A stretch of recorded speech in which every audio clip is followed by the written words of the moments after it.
Rahim, ya Habib mau bertanya, sekarang ini kita di bulan puasa, bulan Ramadan, apa saja amalan-amalan yang utama yang boleh mendatangkan pahala yang besar di bulan ini? Alhamdulillah, soalan ini sangat memberi manfaat kepada semua umat Islam.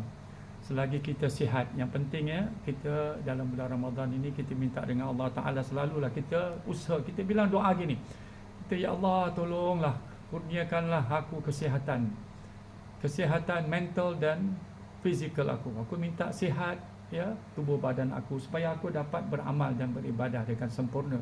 Pasal apa? Kalau kita sakit, kita tak boleh buat ibadah. Kalau kita demam, kita tak dapat ibadah nanti, kan? Kalau kita sakit-sakit yang berat, lebih lagi kita tak dapat buat. Kesian lagi kalau perempuan-perempuan yang sedang hamil semua ini, kan? Kesian mereka. Tapi ada yang kata orang, perempuan-perempuan yang sedang hamil, yang mengandung kalau dia rasa kuat nak puasa, tidak menjadi salah. Tetapi kalau dia rasa takut diri dia, jadi dia boleh berbuka puasa, ya, dia boleh berbuka puasa. Kalau dia nak puasa boleh. Kalau dia tak nak puasa pun dia takut, dia bilang takut apa-apa nanti, apa dalam kandungannya ke apa, ataupun dia takut dia jadi pitam, jatuh, mabuk, macam-macam, kan? Pasal apa? Kita dalam puasa ni kita nak macam-macam lah.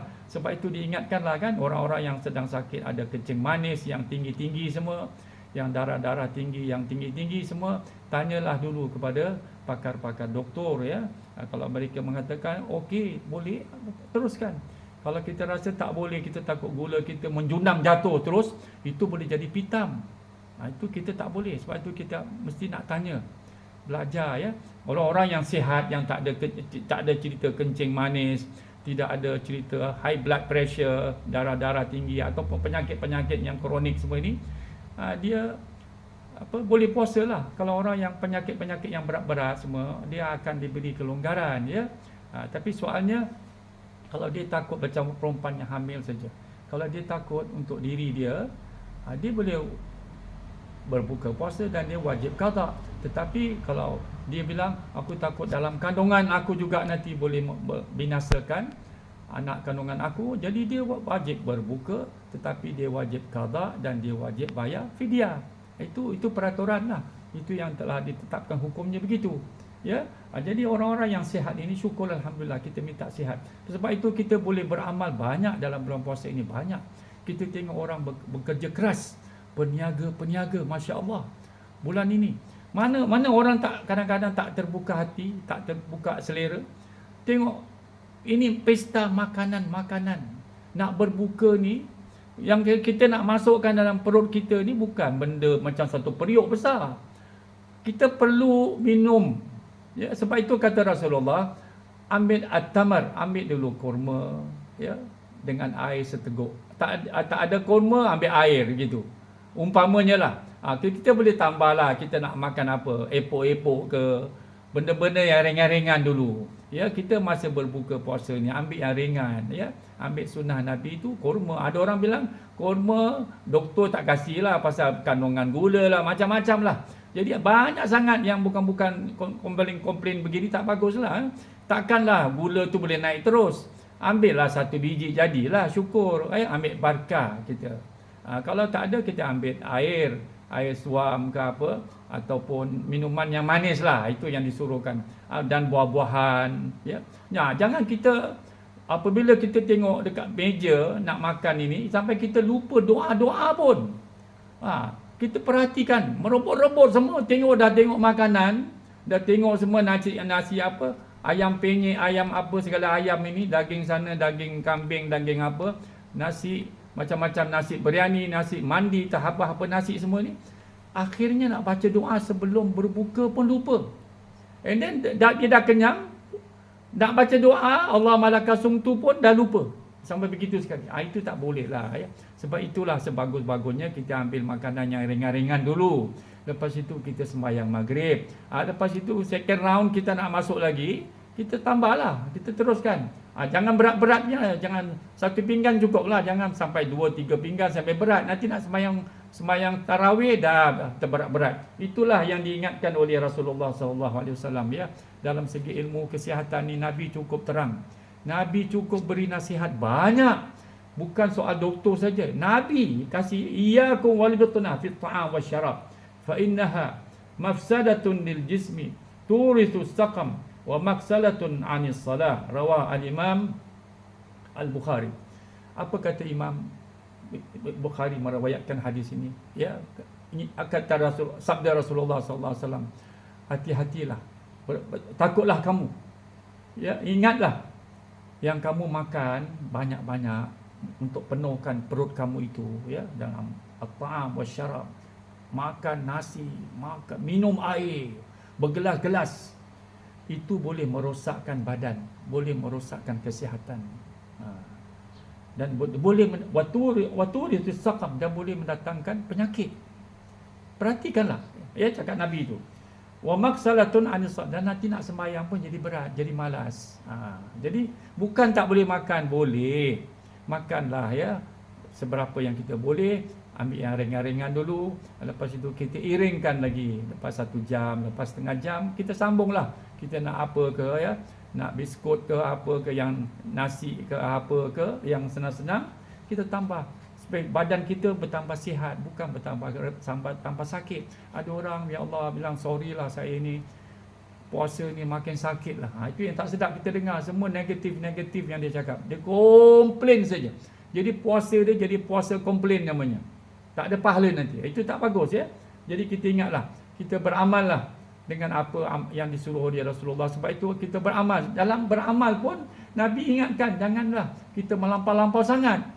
Khudhu minal amal ma tutiqun, yang kita sanggup, yang kita boleh. Kalau kita boleh baca ayat kursi 3 kali, kita amalkan.